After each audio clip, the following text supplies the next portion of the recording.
بسم الله الرحمن الرحيم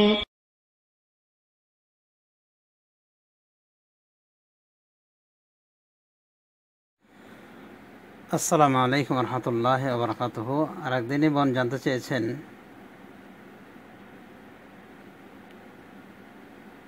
ওই ব্যক্তির সম্পর্কে বা ওই প্রতিবেশীর সম্পর্কে যে ঘুষ খায়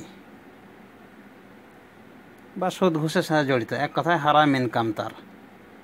তো সে যদি দাওয়াত করে, সে প্রতিবেশী, সে মহিলা প্রতিবেশী যদি দাওয়াত করে বা তাদের বাড়িতে জিয়ারত করতে যায়, ভিজিট করতে যায় এবং তারা খেতে দেয়, তো এই খাওয়াটা বৈধ হবে কি হবে না, এই ছিল বোনের প্রশ্ন।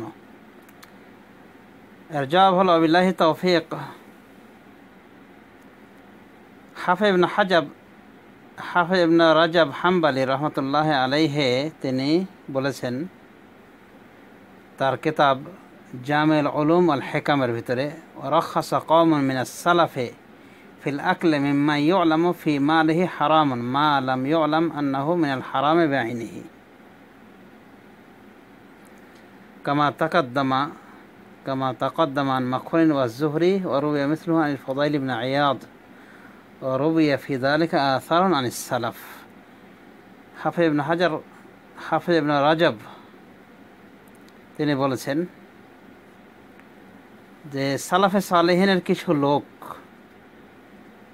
তারা অনুমোদন করেছেন খাদ্য গ্রহণ করা ওই ব্যক্তির থেকে যার মালে হারাম রয়েছে, যতক্ষণ পর্যন্ত না জানা যাবে যে এই খাদ্যটাই ওই হারাম থেকে দেওয়া হয়েছে, যতক্ষণ পর্যন্ত নিশ্চিত না হওয়া যাবে যে এই খাদ্যটাই ওই হারাম থেকে দেওয়া হয়েছে, ততক্ষণ পর্যন্ত ওই ব্যক্তির খাদ্য গ্রহণ করা যায় যার মালে হারাম রয়েছে। কামা তাকাদ্দামান মাখউল ওয়া যুহরি, যেমনটি অতীত হয়েছে মাখউল এবং জোহরির কথা, অর্থাৎ ইবনে রাজাব হাম্বলি বলছেন যে এর পূর্বে উল্লেখ করা হয়েছে মাখউল জোহরির কথা, যে তারা এটাকে বৈধ মনে করেন। তিনি বলেন ওয়া রুবিয়া মিসলুহু আনিল ফুদাইল ইবনে ইয়াদ, ফুদাইল ইবনে ইয়াদ থেকেও এমনটি বর্ণিত হয়েছে। তো মাখউল জোহরি এরা তাবিঈদের মধ্যে দুজন প্রখ্যাত তাবেঈ, এবং হাফিজ ইবনে রাজাব হাম্বলি বলতেছেন রুবিয়া ফি যালিকা আসারুন আনিস সালাফ, এ মর্মে সালাফে সালেহিন থেকে বেশ কিছু আসার এসেছে। এরপরে উনি বলেন ফাসাহহা আন ইবনে মাসউদিন আন্নাহু সুইলা আম্মান লাহু জারুন ইয়াকুলু রিবা আলানিয়াতান ওয়া লা ইয়াতাহাররাজু মিন মালিল খাবিস ইয়াখুযুহু ওয়া ইয়াদউহু ইলা তাআমিহি ক্বালা আজিবুহু ফাইন্নাল মাহনা লাকুম ওয়াল উইজরা আলাইহি। ইবনে মাসউদ থেকে বিশুদ্ধভাবে প্রমাণিত হয়েছে, তাকে জিজ্ঞাসা করা হয়েছিল ওই ব্যক্তির সম্পর্কে যার প্রতিবেশী রয়েছে যে সুদ খায় প্রকাশ্যে, ওয়ালা ইয়াতাহাররাজু মিন মালিল খাবিস, এবং খবিস অর্থ থেকে, খবিস মাল থেকে সে কোনো ক্রমেই বিরত হয় না, গুনাহের কাজ মনে করে বিরত হয় না। ইয়াখুযুহু ওয়া ইয়াদউহু, সে তাকে ডাকতেছে, মানে তার প্রতিবেশীকে ডাকতেছে, সে তাকে ডাকতেছে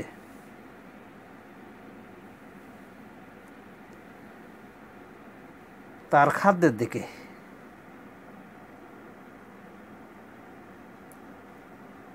তো কি করবে এই বিষয়ে জানতে চাওয়া হলে বলেছিলেন আজিবুহু, তার দাওয়াত কবুল করো,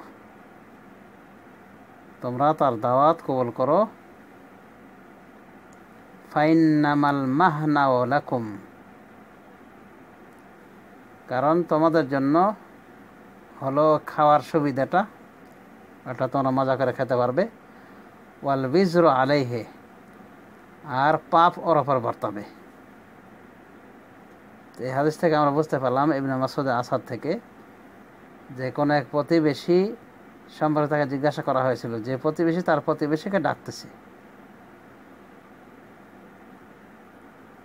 যে প্রতিবেশী কি করে খায়, মানে সুদ খায় প্রকাশ্যভাবে এবং কোনো খবিস মাল থেকে সে নিজেকে বিরত রাখে না, তো সে তাকে ডাকতেছে তার খাদ্যের দিকে। তো এই খাদ্য খাবে কি খাবে না ইবনে মাসউদ অনুমোদন করেছেন। এই আসারটি আব্দুর রাজ্জাক তার মুসান্নাফে বর্ণনা করেছেন, আসার নাম্বার 4675 এবং 4676। আরেক বর্ণনায় বলা হয়েছে যে তাকে বলা হয়েছিল, ইবনে মাসউদকে বলা হয়েছিল যে লা আলামু লাহু শাইআন ইল্লা খাবিসান আও হারামান, আমি জানি না যে তার কোনো মাল আছে খবিস বা হারাম ছাড়া, মানে তার সব কটি মাল, তার সব কটি অর্থ খারাপ, খবিস বা হারাম। তখন তিনি বলেছিলেন আজিবুহু, তার দাওয়াত কবুল করো। ওয়াকাদ সাহহা আল ইমাম আহমদ হাযা আন ইবনে মাসউদ, ইমাম আহমদ বিন হাম্বল এটাকে ইবনে মাসউদ থেকে বিশুদ্ধ বলে মন্তব্য করেছেন।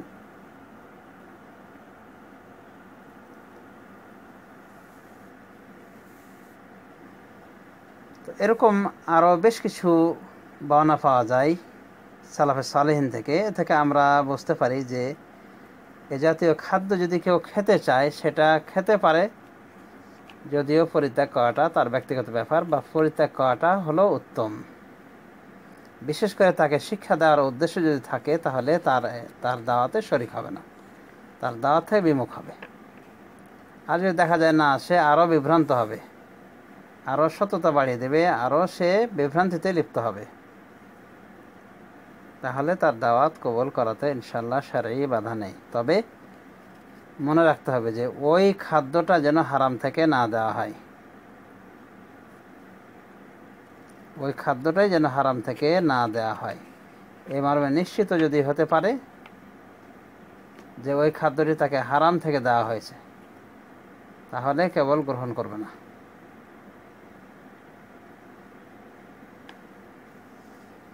আর যদি নিশ্চিত হয় যে ওটা হারাম থেকে তাকে এনে দিল, কেবল এনে দিল তাকে হারাম থেকে, হারাম ইনকাম থেকে, তাহলে ওটা থেকে বিরত হওয়ার চেষ্টা করবে।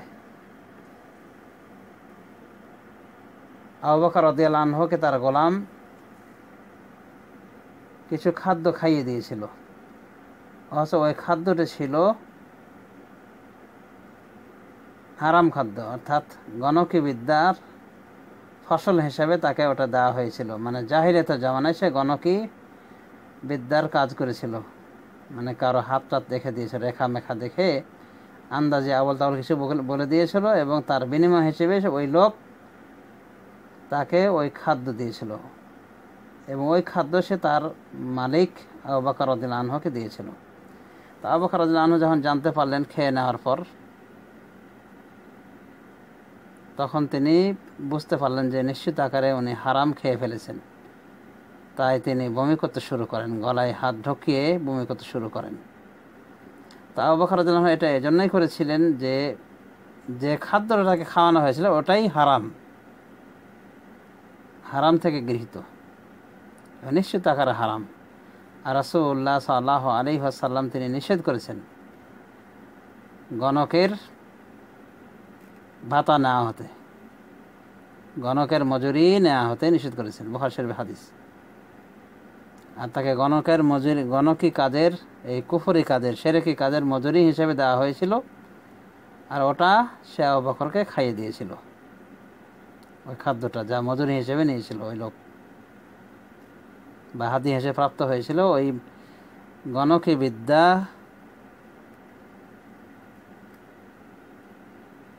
অনুযায়ী তার সাথে কিছু বলে দেওয়ার কারণে। এখান থেকে আমরা বুঝতে পারলাম যে যদি নিশ্চিত আকারে জানা যায় যে যে খাদ্যটা দিচ্ছে ওই খাদ্যটা হারাম থেকে এসেছে, হারাম ইনকাম থেকে, তাহলে সেক্ষেত্রে বিরত থাকবে। নতুবা প্রত্যেক মানুষের কিছু ভালো থাকে, মন্দ থাকে, কিছু হালাল ইনকাম থাকে, হারাম ইনকাম থাকে, অতএব দাওয়াত গ্রহণে কোনো বাধা নেই। পরিত্যাগ করাটা বলা যেতে পারে ব্যক্তিগত পরহেজগারিতা, যদি পরিত্যাগ করে সেটা তার ব্যাপার, এবং পরিত্যাগ করাটা উত্তম আমরা বলতে পারি। তবে যদি কেউ খেতে চায় খেতে পারবে ইনশাআল্লাহ। রাসূলুল্লাহ সাল্লাল্লাহু আলাইহি ওয়াসাল্লাম ইহুদি মহিলার দাওয়াত গ্রহণ করেছেন মর্মে বুখারী শরীফে হাদিস রয়েছে। আর ইহুদিরা তারা সুদখোরিতায় নাম্বার 1 ছিল বলা যায় সে সময়। সুতরাং ইহুদির দাওয়াত গ্রহণের মাধ্যমে এটা প্রমাণ হয়ে যায় যে গ্রহণ করা যেতে পারে। ইহুদি থেকে যারা আরও নিচে, যেমন যে কোনো মুসলিম বা ছাড়া ধারা করে নামাজ আদায়কারী ইত্যাদি, ফাসেক পাপাচারী মুসলিম, সুদখোর, ঘুষখোর, তারা তো ইহুদি থেকে নিচে নয়, ইহুদি থেকে তো উপরে নয় তারা।